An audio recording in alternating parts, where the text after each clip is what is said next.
जय हिंद मेरे प्यारे विद्यार्थियों, आप सभी का स्वागत है आपके अपने YouTube चैनल कॉन्सेप्ट का खजाना पर। और आज मैं वीडियो लेकर के आपके बीच उपस्थित हुआ हूँ। इस क्लास में आपको हम इंग्लिश के बारे में कुछ दिशा निर्देश दूंगा। बहुत सारे स्टूडेंट ने हमें बोला कि सर मैथ्स का एग्ज़ाम तो बहुत ही अच्छे से हो गया, फिजिक्स का भी हो गया और केमिस्ट्री का भी हो गया, अब हम इंग्लिश में क्या करें? कैसे सर इंग्लिश का पेपर होगा? आप घबराइए नहीं, सिर्फ इस वीडियो को आप देख लीजिए, आपका सारा टेंशन दूर हो जाएगा। सबसे पहली नंबर बात कि आपको टेंशन तो इंग्लिश के लिए लेना ही नहीं है। कैसे, मैं आपको बताता हूँ। आपका जो प्रश्न पत्र इंग्लिश का रहेगा, वो इंग्लिश का जो प्रश्न पत्र रहेगा उसमें आपको सबसे पहले 100 गो ऑब्जेक्टिव रहेगा। 100 गो में से कोई 50 ऑब्जेक्टिव आप बढ़िया से बना के और गोला कर लीजिए। अब जैसे ही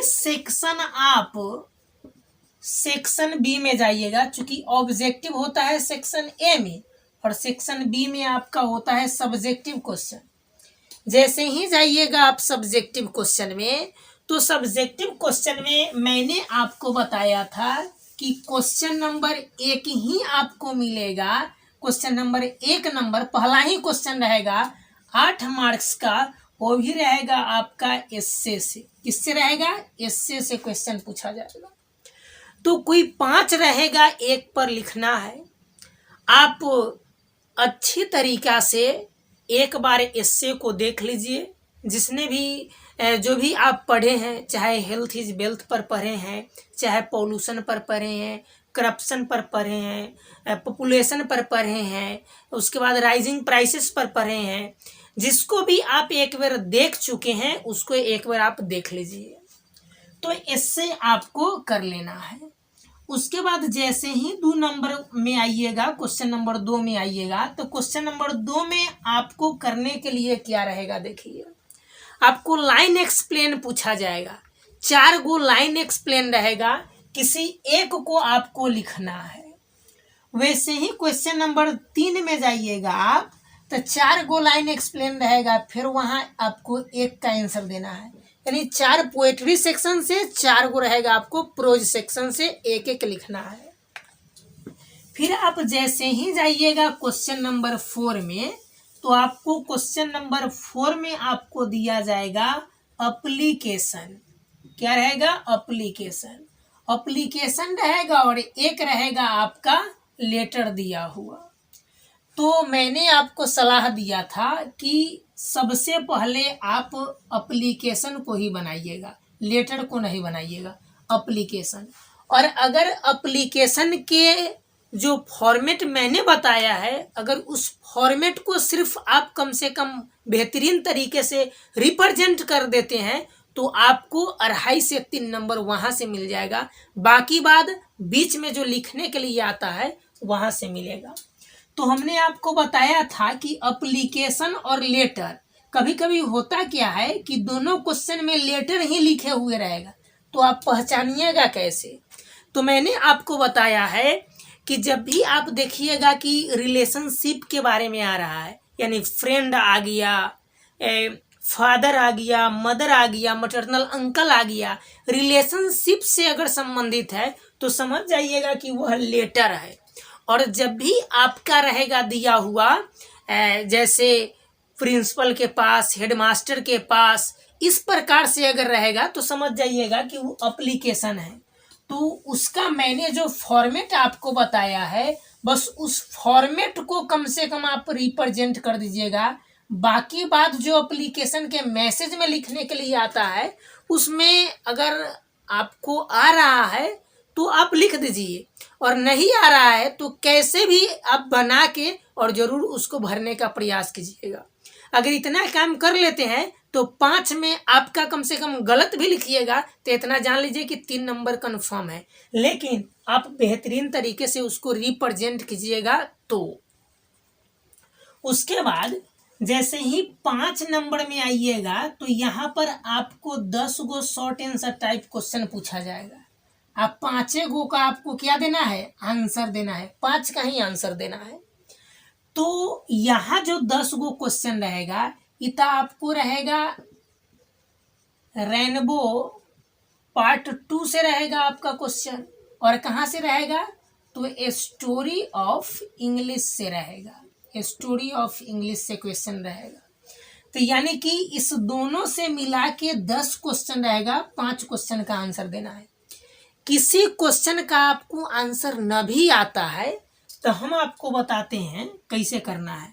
जैसे मान लीजिए कि कोई क्वेश्चन है और उसमें अगर हाउ दिया हुआ है, हाउ के बाद आर दिया हुआ है, बाकी बाद कोई सब्जेक्ट दिया हुआ है, यानी कि हाउ ही नहीं, इसके बदले में अगर कोई भी WH वर्ड रहता है तो इस WH वर्ड को आपको हटा देना है, और उसके बाद जो हेल्पिंग वर्ब रहेगा उसको भी हटा दीजिएगा, और सब्जेक्ट हेल्पिंग वर्ब के बाद अगर जो सब्जेक्ट रहेगा उस सब्जेक्ट से आप लिखना स्टार्ट कीजिएगा, और उसके अकॉर्डिंग इधर उधर से आप कैसे भी करके उसको आप बढ़िया से लिख दीजिएगा। अगर आपको नहीं आ रहा है तो आ रहा है तो आप बढ़िया से उसको रिप्रेजेंट कर दीजिएगा।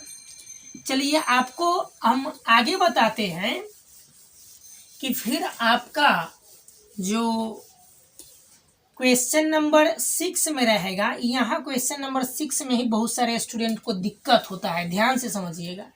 6 गो क्वेश्चन रहेगा आपको दिया हुआ, ABCDEF करके 6 गो क्वेश्चन रहेगा। तो आप सबसे पहले D नंबर और F नंबर वाला बनाइएगा। क्यों? चूंकि उसमें मैच करने वाला रहता है, मैच करने वाला। और मैच करने वाला आपका कैसे बनेगा, तो ये मैच करने वाला आपका रेनबो पार्ट 2 का जो प्रोज सेक्शन और पोएट्री सेक्शन का जो लेसन है और जो राइटर का नाम है, जो पोएट का नाम है, बस आप उसको याद कर लीजिए। 21 को आप याद कर लीजिए। इंडियन सिविलाइजेशन एंड कल्चर से स्टार्ट कीजिए और माई ग्रैंड मदर्स हाउस तक पहुंच जाइए, कमला दास तक, और 21 को आप याद कर लीजिए। करने से आपको फायदा होगा कि यहाँ से 5 नंबर और यहाँ से 5 नंबर आपका फिक्स हो जाएगा। बाकी बात मैंने आपको सलाह दिया है कि ट्रांसलेशन आप छोड़ दीजिए, ट्रांसलेशन छोड़ दीजिए। आपको प्रोज और पोएट्री सेक्शन में सबसे आसान समरी रहता है पोएट्री सेक्शन का, तो आप पोएट्री सेक्शन का आप समरी लिख दीजिएगा। पोएट्री सेक्शन का आप समरी, कहानी हो गया समाप्त। 5 नंबर यहाँ से और 2 5 नंबर मैच करने वाला यहाँ से। और जिस स्टूडेंट को भी लगता होगा कि हमको साफ कुछ इंग्लिश में नहीं आता है, हम गड़बड़ा जाएंगे, चाहे इस प्रकार का अगर कोनो दिक्कत है, तो आप सबसे पहले 21 लेसन और राइटर का आप नाम याद कर लीजिए। इससे आप याद कैसे कीजिएगा, तो याद करने का मैंने ट्रिक के साथ वीडियो बनाया है, डिस्क्रिप्शन बॉक्स में लिंक दिया हुआ है, वहां से जाके उस वीडियो को आप देख सकते हैं। उससे आपको क्या होगा कि ऑब्जेक्टिव जैसी आप बना लीजिए, ऑब्जेक्टिव के बाद सब्जेक्टिव में आइएगा तो आपको प्रॉब्लम लग रहा है, तो आप कमजोर स्टूडेंट है, तो सबसे पहले मैच करने वाला आप क्वेश्चन को बना लीजिए, वहां से आपका 10 नंबर कंफर्म हो जाएगा।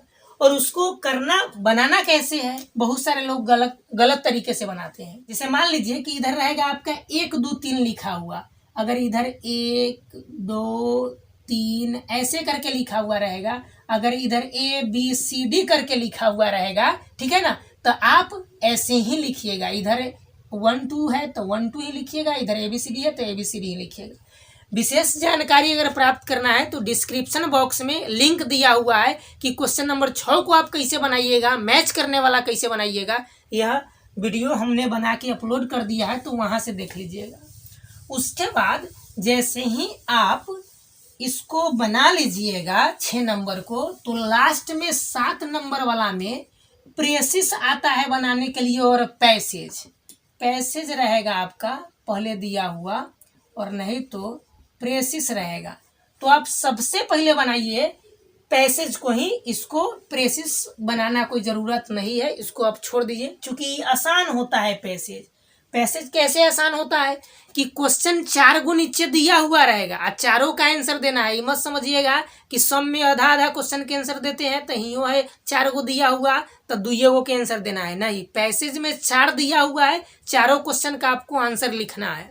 तो देख लीजिएगा कि पैसेज अगर आपको समझ में नहीं आता है, हिंदी वगैरह निकालने नहीं आता है, तो मैं ट्रिक आपको बता देता हूँ कि देखिएगा कि क्वेश्चन में कौन सा शब्द आया है, उस शब्द को उस पैसेज में खोजिएगा ऊपर से, और जहाँ से मिल जाएगा आप 1 से 2 लाइन उसको आप लिख लीजिएगा, आपका हो जाएगा काम कंप्लीट।